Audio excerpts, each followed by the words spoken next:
Tariq road Karachi Pakistan کی مدینہ مسجد سے ہے کہ وہاں طارق روڈ میں پارک میں مدینہ مسجد بنا دی، غیر قانونی مسجد بنا دی، اور اب حکومت اس کے بدلے دوسری جگہ پر مسجد بنانے کو جگہ دے رہی ہے، تو علماء کو یہ منظور نہیں ہے۔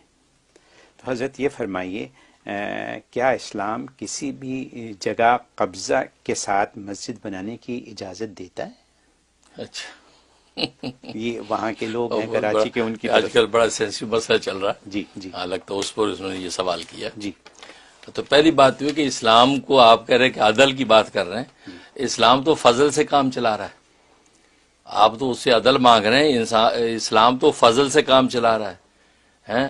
وہ تو آپ کا جو ہے وہ وزیر اعظم ہاؤس کو مسجد نہیں بنا رہا، آپ کے وزیر اعظم ہاؤس کو تسلیم کر رہا ہے، آپ کے وائٹ ہاؤس کو تسلیم کر رہا ہے، اسلام کی مہربانی ہے، یہ عدل نہیں، یہ عین فضل ہے کہ آپ کے گھر کو گھر تسلیم کر لیے اسلام نے، یہ اسلام کا فضل ہے۔ آپ عدل کی بات کریں، اسلام تو عدل سے اوپر کی بات کرتا ہے۔ آپ کی دکان کو دکان مان لیا اسلام نے، یہ اسلام کا فضل ہے۔ آپ کے جو ہے وہ کھیل کے میدان کو کھیل کا میدان مان لیا، اسلام کا فضل ہے۔ اگر عدل پہ آئیں تو پھر پوری روئے زمین ہی مسجد ہے۔ اچھا، ہاں، پوری روئے زمین مسجد ہے۔ آپ کا پارلیمنٹ ہاؤس یا پاکستان کا وہ بھی مسجد ہے، پھر اب وہ اس سے آپ خالی کریں۔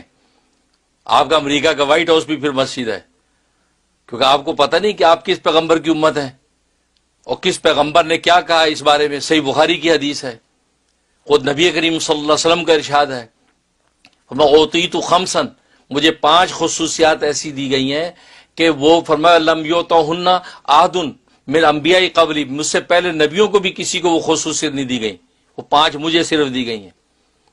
ان میں سے ایک یہ دی، فرمایا کہ نصرت برعب مسیرۃ شہرین، کہ میرا روب و دبدبہ دشمن پر 1 مہینے کی مسافت تک پڑتا ہے۔ 1 مہینے کی مسافت پر دشمن ہو تو میں یہاں بیٹھا ہوں مدینے میں، تو اس پر اس کا روب و دبدبہ پڑے گا، آپ کی ہیبت اور روب وہ جو ہے پس و پیش نہیں کر پائے گا۔ یہ مجھے اللہ نے خصوصیت دی ہے جو پہلے انبیاء کو بھی کسی کو حاصل نہیں، یہ عطا کی ہے۔ اور پھر دوسری فرمایا وہ جعلت لی الارض مسجد و طہورا، پوری روئے زمین کو میرے لیے مسجد بنایا ہے۔ لفظ مسجد صاف فرمایا، پوری روئے زمین مسجد۔ جس نبی نے کہا کہ میرے لیے، میری امت کے لیے پوری روئے زمین مسجد ہے، آپ پارک لے کے پھرتے ہیں، آپ پارک کا لے کے پھرتے ہیں، آپ اپنا پارلیمنٹ ہو، یہ تو اسلام کی مہربانی ہے کہ آپ جہاں پارلیمنٹ بنا لیتے، اسلام کہتے چلو یہ پارلیمنٹ، آپ جہاں وائٹ ہاؤس کھڑا کر لیتے چلو وائٹ ہاؤس ہے، آپ جہاں پہ اپنی دکان بنا لیتے اسلام کہتے چلو یار دکان، آپ اپنا گھر بنا لیتے اسلام کہتے چلو یار تمہارا گھر۔ لیکن آپ کو پتا ہونا چاہیے پوری روح زمین بالقوہ، روحانی طور پر بالقوہ پوری زمین مسجد ہے۔ یہی وجہ ہے کہ آپ کا پارلیمنٹ آج مسجد میں کنورٹ ہو سکتا ہے، لیکن مسجد آپ کے پارلیمنٹ میں کنورٹ نہیں ہو سکتی، کیونکہ جب مسجد بالقوہ ہے اس میں روحانی اور معنوی طور پہ مسجدیت کی کوئی طاقت ہے، اور وہاں جب بالفعل بھی مسجد بن گئی پھر تو ہٹانے کا مجال ہی نہیں ہے، آپ کو دنیا کی کوئی طاقت ہلا نہیں سکتی اس کو، کیونکہ بالقوہ تو آلریڈی مسجد ہے۔ نبی فرما رہے صحیح بخاری کی حدیث ہے، آپ کا وائٹ ہاؤس جو ہے وہ وائٹ ہاؤس کو آج مسجد میں کنورٹ ہو سکتا ہے، لیکن مسجد وائٹ ہاؤس میں کنورٹ نہیں ہو سکتی، کیونکہ وہ مسجد بالقوہ مسجد ہے، اور اس پر بالفعل بھی جب مسجد بن گئی، آپ نے دیواریں کھڑی کر کے باقاعدہ مسجد بنائی، اب تو کوئی مائی کا لال اس کو کنورٹ کر ہی نہیں سکتا۔ آپ قبضوں کی بات کرتے ہیں، قبضہ نہیں، اسلام اپنا حق استعمال کر رہے، قبضہ نہیں ہے۔ قبضہ تو کسی کے حق کے اندر تصرف ہوتا ہے، یہ اسلام کا اپنا حق ہے، پوری زمین کو مسجد بنایا۔ نبی کے الفاظ مسجدن کے الفاظ ہیں، آپ اس کے سیدھے سادھے مسجد کا لفظ کا ترجمہ سیدھا سادہ کریں، کیوں کہ اللہ تبارک و تعالی نے اس کائنات کو بنایا اپنی عبادت کے لیے۔ وما خلقت الجن والانس الا لیعبدون، کہ میں نے جنوں اور انسانوں کی تخلیق صرف اپنی عبادت کے لیے کی ہے، اور عبادت میں سب سے اعلیٰ فرد عبادت کا نماز ہے، اور نماز کے لیے سب سے اہم محل جو نماز کا مسجد ہے، تو مسجد گویا کہ کائنات کی تخلیق کا مقصد ہی مسجد ہوا ہے، کیونکہ عبادت کا مقصد مسجد ہی سے پورا ہوتا ہے، تو پوری کائنات مسجد ہے۔ لیکن اسلام نے کتنی رحمت کی آپ کے ساتھ، آپ کسی جگہ اپنا گھر بنا لیتے اسلام کو تو چلو تمہارا گھر اس کو تسلیم کر لیتے، لیکن آپ کا گھر اینی ٹائم مسجد میں کنورٹ ہونے کے لیے تیار کھڑا ہے. آج اپنا گھر مسجد بنا دیں تو کوئی دنیا کی طاقت نہیں روکے گی، گھر مسجد بن جائے گا. لیکن مسجد جب بن گئی تو وہ دوبارہ گھر نہیں بن پائے گا. اس کا مطلب یہ ہے کہ جو بالقوہ معنویت کے اعتبار سے مسجد تھی جگہ، وہ جب بالفعل بھی مسجد بن گئی، اب تو مجال ہی نہیں کہ آپ اس کو چینج کر سکیں. اب آپ قبضوں کی بات کرتے، قبضہ نہیں، اسلام اپنا حق استعمال کر رہا ہے. اگر اس پارک کی جگہ پہ مسجد بنی ہے تو اس کا اپنا حق ہے بھائی. یہ پارک کیا ہوتا ہے؟ پارک آپ نے پارک بنا لیا، آپ کے بنا سے پارک بن گیا، وہ تو نبی کہہ گیا یہ مسجد ہے. یہ آپ نے اس کو پارک کا ٹائٹل لگا دیا پارک ہو گیا؟ نہیں، نبی نے کہا جُعِلَتْ لِيَ الْأَرْضُ مَسْجِدًا وَطَهُورًا، کہ اللہ نے پوری روئے زمین کو میرے لیے مسجد بنایا. میرا امتی کسی جگہ پہ نماز کا وقت ہو وہاں سجدے میں کھڑا ہو جائے، نماز پڑھ لے. تو آپ بات کر رہے ہیں، آپ بہت پیچھے ہیں.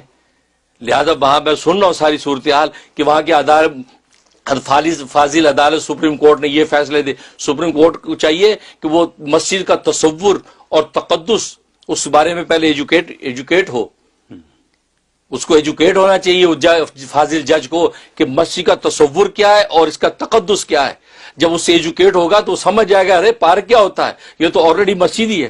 پوری کائنات مسجد ہے. امریکہ اور یورپ کا ہر خطہ مسجد ہے. ایشیا افریقہ کا ہر خطہ مسجد ہے. یہ تو اسلام کی مہربانی، آپ اپنا جھوپڑا کھڑا کر لیں، اسلام کا تو تمہارا گھر ہو گیا.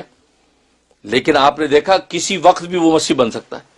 لیکن مسجد جب میں بدل گیا جب عملی طور پہ، تو دوبارہ وہ جو ہے گھر نہیں بنتا. اس لیے جو ہے گورنمنٹ جو ہے پاکستان گورنمنٹ کا پارلیمنٹ ہاؤس وہ اینی ٹائم مسجد بننے کے لیے تیار کھڑا ہے، کیونکہ وہ مانوی اعتبار سے وہ بالقوہ آج بھی مسجد ہے. لیکن وہ اپنا پارلیمنٹ بچائیں. یہ اسلام کی مہربانی ہے کہ آپ کی سرکاری حکومت کے جی آپ کے پارلیمنٹ کو اس نے تسلیم کیا، جی پارلیمنٹ مان لیتے ہیں، کوئی بات نہیں. اور آپ اللہ کی مسجد پہ ہاتھ ڈال رہے ہیں. اور سپریم کورٹ کی چار دیواری وہ اینی ٹائم مسجد بننے کو تیار کھڑی ہے، کیونکہ بالمعنی بالقوہ وہ آج بھی مسجد ہے. لیکن اسلام کی مہربانی ہے کہ وہ جو ہے اس نے آپ کی جو عدالت عالیہ سپریم کورٹ کی بلڈنگ کو سپریم کورٹ مانا ہوا ہے، ورنہ آج اس کو مسجد میں بدل دیں، آج بدل جائے گی.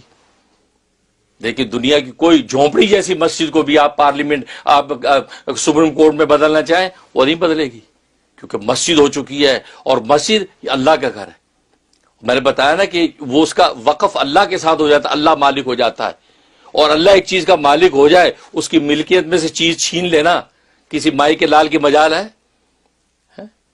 اس لیے یہ بہت، یعنی میں یہ کہتا ہوں کہ یہ میں نے ایک الگ سینیریو سے اللہ تبارک و تعالی نے مجھے یہ علم عظیم عطا فرمایا ہے کہ لوگوں کو اس نقطے پہ غور کرنا چاہیے، اور دنیا میں اہل علم حضرات کو اس نقطے پہ غور کرنا چاہیے.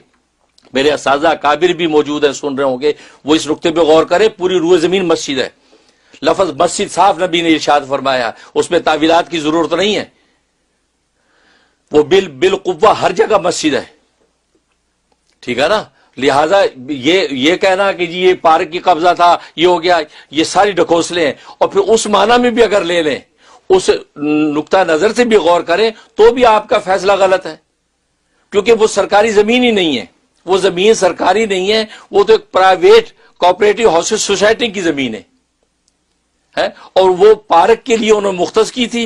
لیکن اہل محلہ جو کہ ممبرز ہیں اس کوآپریٹو سوسائٹی، انہوں نے کہا جی ہمیں پارک سے زیادہ مسجد کی ضرورت ہے. یہاں پہ انہوں نے اپنے حق کو خود کنورٹ کیا مسجد کے اندر. تو آپ کے اصول کے مطابق بھی وہ مسجد ہی ہے، گورنمنٹ کی سرکاری زمین ہی نہیں ہے وہ. اور پھر میں نے پہلے بتایا کہ سرکاری زمین آپ کی سرکار کیا ہے؟ اصل وہ سرکار، اس سرکار کی ساری زمین للہ ملک السماوات والارض، اور اس نے ساری زمین کو اپنے نبی کی زبان سے ظاہر فرما دیا ساری زمین مسجد ہے. اور آپ بات، اور یہی وجہ ہے آپ نے دیکھا کہ نماز ہر جگہ ادا ہو جاتی ہے. آپ چرچ میں کھڑے ہو کے نماز پڑھ لے ہو جائے گی، سینگاگ میں پڑھ لیں، ٹیمپل میں پڑھ لیں، اور زرتشت کے آتش کدہ میں پڑھ لیں. وہ نبی کریم صلی اللہ علیہ وسلم مکہ کے اندر جو ہے بیت اللہ میں نہیں پڑھتے تھے، جہاں 360 بت بھی تھے. آپ کی نماز کیوں؟ کہ وہ اصل بالقوت و مسجد ہی ہے. اللہ کی واحد، اللہ کی عبادت کے لیے آپ اس کو پورا کر رہے ہیں، عبادت ہو رہی ہے. لیکن دنیا کی کسی اور مذہب کی نماز نہیں ہوتی سوائے ان کے اپنے ٹیمپل کے اندر، اپنے عبادت خانے میں. تو معلوم کہ مسجد جو ہے، یہ مسجد کا تصور تو ایسا ہے کہ کسی جگہ بھی نماز آپ کی ہو جائے گی، پوری روئے زمین. تو بالقوہ چونکہ وہ مسجد ہے تبھی تو